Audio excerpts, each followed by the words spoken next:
Hello and welcome to C2GTalk, a series of one-on-one interviews with influential practitioners and thought leaders to explore the governance challenges raised by emerging approaches to alter the climate.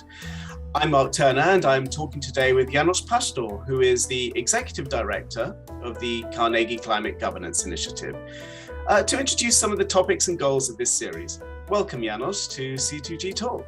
Thank you. Let's start with the basics of what this series is about. What are climate altering approaches and why does the world need to consider them? Well, basically, climate altering approaches are how we describe in C2G a set of emerging potential interventions in the climate system that will help to address the climate crisis. They would not replace traditional mitigation, such as emission cuts, but given the increasing intensity of climate impacts and the urgency of action, they could offer new and additional ways to reduce climate risk. Now, the IPCC, the Intergovernmental Panel on Climate Change, in its latest report, has left no doubt as to the severity of the crisis and how little time we have left to limit warming to 1.5 degrees Celsius. We may need all the tools we have available to tackle it. No one solution will work alone. But there is still a lot that needs to be learned about these emerging approaches, and they bring along a whole new set of challenges which would need to be addressed. Now, on the one hand, they include techniques to directly remove billions of tons of excess carbon dioxide already in the atmosphere, and then store it away permanently. This is known as carbon dioxide removal, and might be thought of as a bit like cleaning up carbon pollution, but it's easier said than done. While there are many ideas on how to do this, most are still in their infancy, and governments and the private sector do not know yet how to safely scale them up cost effectively and in ways that will stand the test of time. There's also another set of techniques to cool the planet directly by reflecting sunlight back into space, known as solar radiation modification.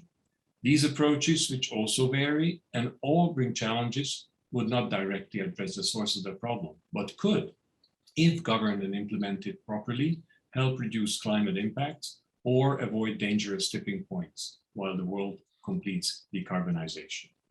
Now, the IPCC has been saying for years that carbon dioxide removal will be necessary, given insufficient action by governments to reduce emissions and to decarbonize the world economy to date. We now know the huge scale of the removal challenge.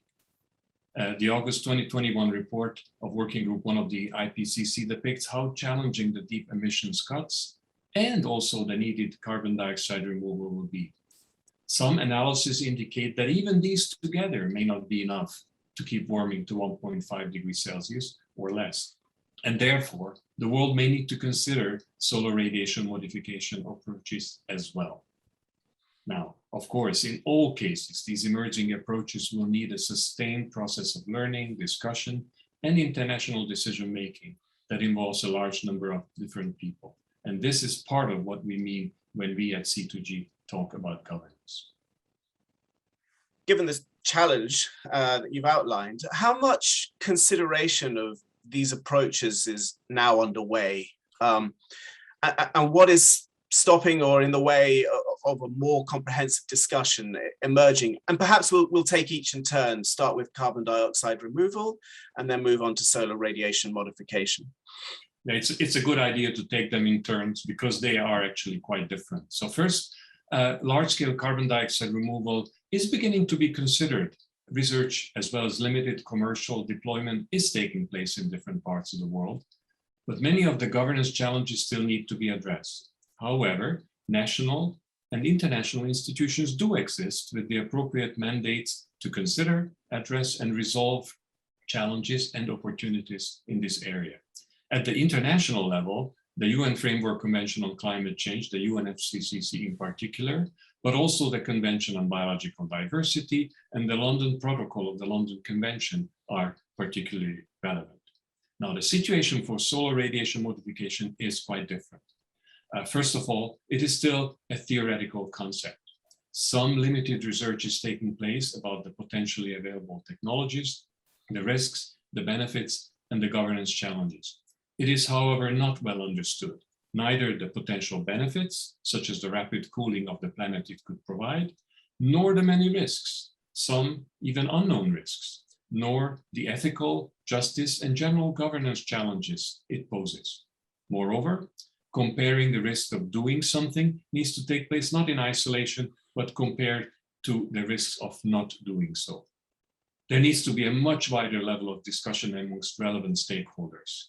Some of the solar radiation modification techniques, like stratospheric aerosol injection, would be global in their application and impacts, and therefore would need global level consideration, such as in the United Nations. But these ideas, and solar radiation modification in particular, make a lot of people nervous. Some fear that even considering some of these approaches, let alone deploying them, could undermine efforts to accelerate decarbonization. Others fear that humanity simply does not have the right, nor the capability to manipulate the one global atmosphere we all rely on. Now, because of such concerns, and given some quite strident opposition from pressure groups, we find that policymakers have been reluctant to talk about these in public or back their research. At the same time, we also see a growing understanding that achieving our climate goals is a difficult challenge, and that consequences of not achieving them are extremely serious.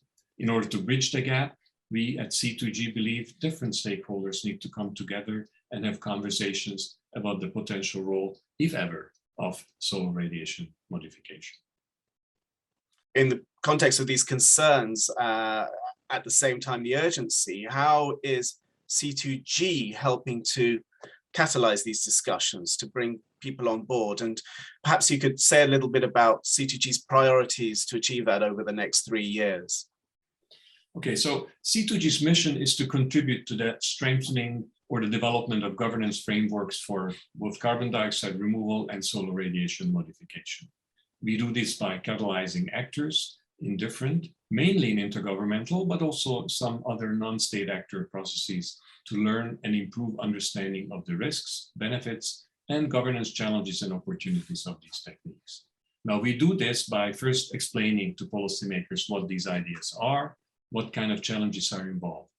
We then discuss what processes might be needed to help society learn more and improve understanding of their risks, benefits, and governance challenges by incorporating these issues on their respective agendas. On that basis, governments can start to take decisions about whether to use these techniques or not, and if so, how. For our part, we have no specific view on what governance should look like, although we do think that discussions need to be as inclusive as possible, and therefore the United Nations is clearly an important location for these conversations in order to improve learning and understanding. Neither are we promoting any one approach or another, but rather saying that these ideas exist, they're important, and that they need governance. Now, in the past, we have worked equally on carbon dioxide removal as well as solar radiation modification. As more and more actors engage in the former, we have now decided to focus increasingly on the latter. Our strategic priority for the next 2 years is to catalyze an initial consideration in the UN General Assembly of the potential role of solar radiation modification to hinder or advance sustainable development goals, and in particular for addressing global tipping points. So how might C2GTalk, as well as other C2G activities, help convince a broader cross-section of policymakers to get involved in this conversation?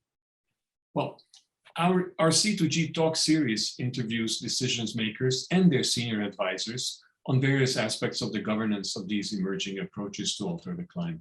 We hope that by listening to or watching these interviews, decision makers better understand not just the issues themselves, but get a sense of the wide variety of perspectives and thereby begin to take appropriate action themselves as well.